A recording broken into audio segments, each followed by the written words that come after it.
Chapter 29, another blind date audition. Joshua hated big tech companies like Facebook because they made baby boomer grandparents the laziest grandparent generation of all time. Lifting a finger for them is liking a picture on Facebook. His out-of-state in-laws in Delaware adopting a rescue dog named Heidi 3 grandchildren later didn't make him hate Facebook any less, knowing his 3 kids would have to compete for attention with that ugly runt Heidi, the terrible moving forward. Also, Joshua being fully aware of his in-laws never being a huge fan of his people, despite the fake news claim they had Jewish friends. Oh yeah, and the dad liked Mel Brooks films, so that excuses his hack Jewish cheap jokes, despite him spending more on Heidi's doggy daycare than ever did for his own 3 grandchildren combined.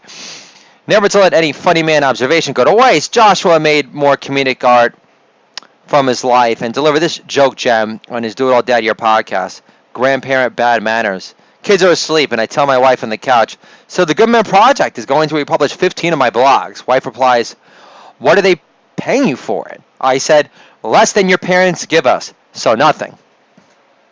Joshua hated Skype, also because his retired parents in Scotts, Arizona couldn't dress up for the occasion to do a Skype call with their grandchild Matilda before they had 2 additional grandchildren to dress up for. Although one Skype call was enough. During the Skype call, Joshua's dad was sporting the same pair of ashy tennis slacks from '86. His mother's hair was all tousled, looking like she'd been up late all night to catch those promised money shot tax reveals on Unibrow Maddow. Joshua couldn't complain too much about Twitter because he had used it as his open mic for 3 years. Hard. Becoming the joke-writing animal machine he is today, which made it easier for him to stomach becoming a shadow banned comedian on the site, meaning the hate speech police would actively hide his jokes from being seen more than Putz-Face Palmer Report, because Joshua dared to make fun of LeBron James' persecution complex and Obama B. Good's overrated legacy of alleged good guy Hugh accomplishments, like rebranding ISIS ISIL so they'd sound more starter-friendly in the New York Times. Apple pissed Joshua off because making fun of radical Islam didn't win him any curator fans in Cupertino either. On his Do It All Dad Year podcast, he didn't hold back one bit, launching into another far from edgeless routine, stating, enough with calling ISIS good recruiters. All they do is target other lonely virgins on WhatsApp who wish their phones blow up. And why is radical Islam so into piercing virgins? Doesn't radical Islam have enough blood on their hands already? Last, if you fire 700 rockets into Israel's backyard, don't expect an edible gift basket in return, with a thank you note full of happy face, pineapples, emojis, in addition to a handwritten note written in Farsi. 164 episodes into his Do It All Dad Year podcast, Joshua expected to have his podcast listed under new and notable already, despite his 3-year podcast no longer being so new anymore. But stats don't lie. And 7,500 plus downloads for Joshua screamed, you better recognize, bitch. That's more pasty-looking Brits who can fill Royal Albert Hall. Are you mental, Apple, or what? But Joshua didn't care about following the great Bill Hicks' footsteps and becoming a big swinging sucked-off dick in London town. Joshua's most illustrious professional goal was to become a semi-long-lasting, big-deal entertainer, writer, host success within the island of Manhattan, the city of his birth, my city, as Walt Whitman called the beautiful, jagged concrete jungle in his day. Especially knowing Joshua would enrage his 9-year-old daughter again whenever his allotted TV hangout time with his family was relegated to another Harry Potter film he didn't want to see again, always leading Joshua to shout out, it's too many English accents in one film for my taste, sorry. As Joshua signs his name on the audition sheet for the new Porsche Cayenne SUV commercial campaign audition, it was impossible to not think of the various annoying exchanges he had with executive creative directors in his city in the past, like George, whatever his name is, at Ogilvy and Mather, for agreeing to an informational meeting after Joshua emailed him an inspired imaginary interview he conducted with his daughter's stuffed unicorn. But this informational meeting with an executive creative director, Big Shot, never happened because he refused to reschedule, and Joshua couldn't make the standalone ordained meeting because Joshua had no local friends, grandparents, or babysitting resources at the time, and that was that. Then there was the comedy commercial director who worked for lesser name ad agencies, who did listen to his tech comedy CD, Resist This, only to hear back, I don't see a market for this, but I think you knew that already. Sure, Joshua only killed himself for 15 plus years, socially alienating himself to family and ex-friends at large, as he holed himself up in various writing and podcast hosting offices in his attempt to write blogs, books, pilots, and TV spec scripts 3 kids later to achieve a mastery of craft and earn a right to get paid as a creative professional and be more than another cold calling schmuck and headset agency recruiter again, just for mere ego enlargement purposes only genius. Still, a comedy writer performer, regardless if he's making big deal money yet or not, hates it when others try to censor their zero filter personalities or be told to calm down because they can't match their beamish spark inside. Also, Joshua never brought into the argument parents who refuse to encourage their children's showbiz ambitions are just trying to mentally prepare them for inevitable failure. When the ability to score treasured, sought-after laughs was so important to Joshua, scoring laughs, never an easy feat, always made Joshua feel like a productive, treasured giver to society. Jimmy Kimmel says if 3 out of 10 new jokes hit, you're Woody Allen. And Joshua was posting pure joke blogs, scoring 10 out of 10 likes after all those previous jokes got nothing but retweet love Twitter prior, achieving slugging percentages superior to Ty fucking Cobb in his prime. So Joshua had a hard time reaching peace with unresolved hurt stemming from family and ex-friends who showed 0.0 interest in his podcast, Good Man Project published essays, 2 books, and Debt CD Resist This. All released since his lucky number 3, Samuel Chosen Curls was bound to was born. Because this work represented a true labor of love.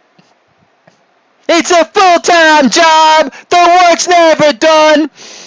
And them spurning it meant they were rejecting the essence of what made him feel most at one with his creator and special inside. God has only so many gifts to spare, and the gift of comedic song was what he gave Joshua, which made him feel like a less all-over-the-place Jew. So why anyone perceived in the past to care about his ultimate success as a do-it-all-dad provider for his family and 5 at large wouldn't want to promote, celebrate, support, nurture, or even pretend to give 2 shits about him making his creative mark and serving Lady Laugh with all his punchy might only meant to Joshua they weren't too close to begin with, despite his best efforts to convince himself otherwise. Can I get an amen? I said amen! As Joshua checked out the acting competition, waiting for their audition for the new family-friendly Porsche SUV campaign, he also thought of the time he scored a commercial agent in L.A., took a commercial acting class as instructed, only to ask out the 2 hottest girls in his class by far. One was a tall, chesty, tan, classy Guidette type, with like big earrings, and the other one was a shorter, far prettier face, pure blondie doll, looked like a 10 with no makeup on, guaranteed, only to learn they were both married. It never occurred to a late 20-something Joshua to look for fucking wedding rings and ladies in a commercial acting class at a teacher's home in fucking Toluca Lake for that matter. And how could Joshua forget the Jufro happy Disco Dan he was in the same audition waiting room for before his super funny audition which got him on The Blind Date. Joshua's sure laugh getter opener in a stand-up comedy act 14 years ago during his prime bringer show years was this. So far, my claim to fame was my appearance on the reality show Blind Date. All I got out of it was a free meal and herpes. Then Joshua would add, for our first activity, which I never aired, my date, who was a -6 from Buffalo, gave the producer permission in advance to film a scene where I'm in a room staring down her mountain on muff. Before her overdue waxing, my date had let her mounted on muff grow wild for the occasion because it looked like a stack of Brillo pads placed on top of a busted slinky. Later, to wrap up the date at her place after drinking some piss-warm $2 Chuck Charles Shaw wine, my date asked, "Do you want a kiss?" I say with zero hesitation, "Sure, why not? I've already seen your pussy." No, Joshua would not pussy out today. He would go for the jugular, just like he did 15 years ago during his Blind Date episode to entertain his then closer friends back east from Edgemont High School, who kept his Blind Date episode on TiVo for years after it aired, regardless if they had to delete the final episode of Lost or not. But this time Joshua would have to force himself to stick to the overpaid copywriter's so-so script because the time of imposing his own comedic will versus sticking to the script was over. The comedy Goldmobile Porsche SUV he craved as validation for all his hard work and unrelenting self-belief was palpable. He could taste the high-end leather interior on the tip of his tongue. And the upper rectum section of his nostrils. It would be a giant fuck you for anyone who ever doubted his train being bound for comedic glory. Joshua gives himself a last-minute pep talk before his name is called. Suck your ego in, asshole, and show a semblance of plotted-out preparedness, exactness for once in your life. And the crowds at Porsche SUV will suck you off on the spot. If they ask you, you polish your own boots instead of paying some random Guatemalan at Grand Central who you tip a 5-spot regardless of what shine job they produce. Not that anything they produce is less than stellar. Last, if you do engage in small talk, mention your fondness for Gustav Mahler's Symphony No. 5 and Charles Bukowski poems about crazed drunk women with luscious legs and high heels knocking on his door at 2 in the morning, and you'll finally be made in the shade.